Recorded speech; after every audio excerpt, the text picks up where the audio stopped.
Prediksi Jakarta bakal tenggelam menguat, 2030 bisa kejadian. Tapi semoga aja tidak.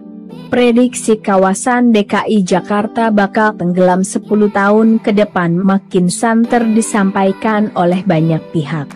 Belakangan, selain LIPI, LAPAN, NASA, hingga Presiden AS Joe Biden pernah mengutarakan.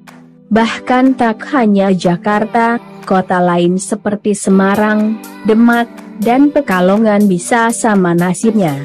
Bagaimana pendapat ahli?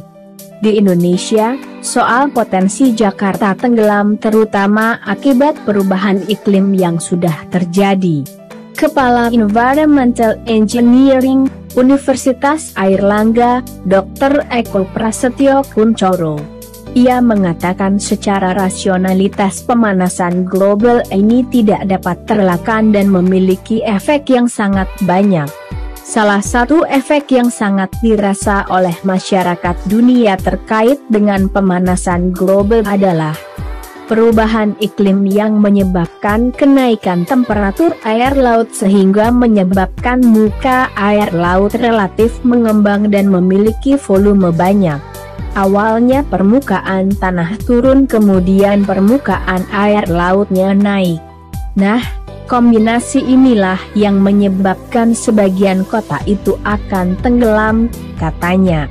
Eko mengamati beberapa daerah yang diprediksi tenggelam itu berada di kawasan sea level rise seperti Jakarta Utara, Semarang, Demak, dan Pekalongan di Jawa Tengah.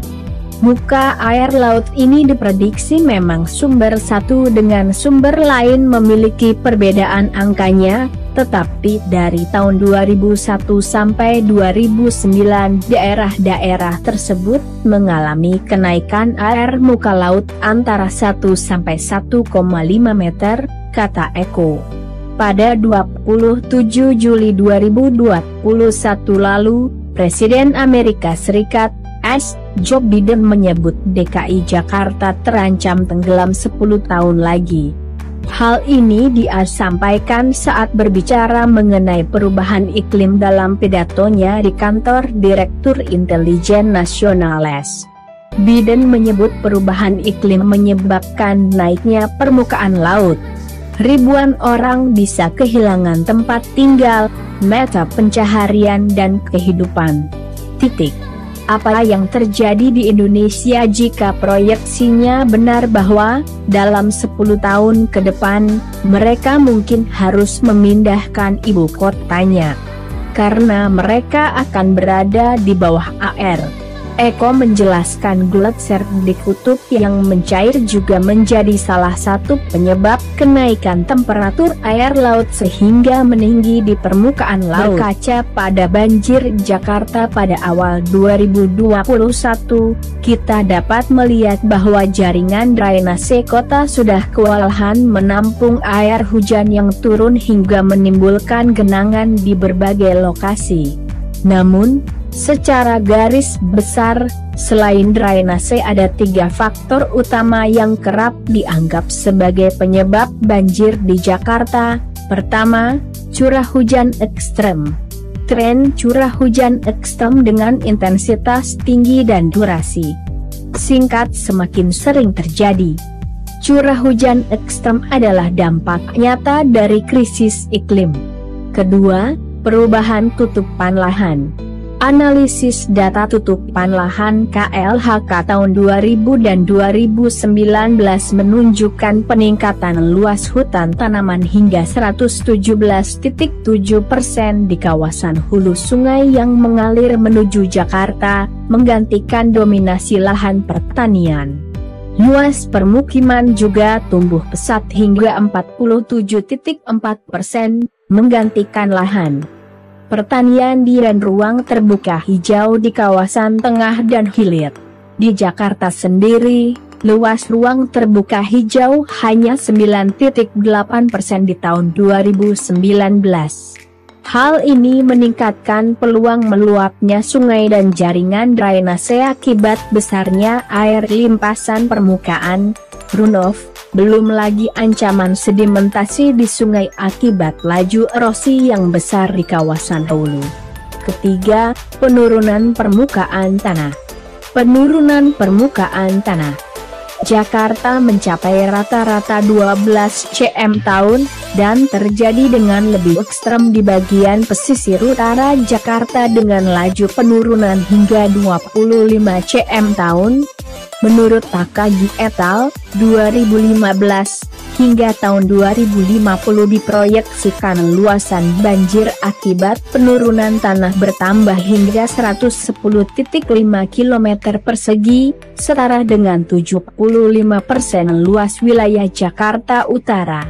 Beban bangunan di permukaan dan ekstraksi air tanah berlebih turut mempercepat laju penurunan tanah. Saat ini masih ada 35% warga Jakarta yang menggunakan air tanah untuk kebutuhan harian. Akibatnya, tinggi muka air tanah di Jakarta semakin dangkal dan kapasitas simpan air menjadi lebih rendah. Sampai sekarang, upaya Jakarta dalam pengendalian banjir dilakukan dengan basis infrastruktur fisik, infrastructure, berupa pembangunan dan perluasan waduk situ, pompa air, polder, dan pemeliharaan kanal. Namun, efektivitas infrastruktur fisik ini akan menjadi terbatas, apalagi saat menghadapi krisis iklim, seperti kejadian bobolnya tanggul penahan banjir di New Orleans saat badai Katrina menerjang. Oleh karena itu, diperlukan pendekatan lain yang lebih adaptif melalui pendekatan NBS dengan melibatkan berbagai fungsi alam seperti intersepsi air hujan melalui vegetasi, peningkatan infiltrasi air ke dalam tanah untuk meningkatkan kapasitas tampung air hujan, ataupun memperlambat laju aliran air untuk mengurangi laju erosi. Di kawasan perkotaan, pendekatan NBS mampu memberi manfaat lain seperti filtrasi polutan hingga mengurangi dampak urban heater island 1. Selain itu, pendekatan NBS juga adaptif, karena implementasinya dapat dilakukan secara penuh melalui pendekatan restorasi alami dan infrastruktur ramah lingkungan, green infrastructure, atau implementasi hybrid dengan menggabungkan fungsi green infrastructure existing dengan green infrastructure. Solusi adaptif berupa hybrid infrastructure dapat menjadi pendekatan yang cocok diaplikasikan di Jakarta karena pendekatan ini bukan hanya dapat diterapkan pada daerah sungai, tapi juga bisa diterapkan pada daerah permukiman untuk memperluas kapasitas pengendalian runoff sehingga mencegah banjir lokal.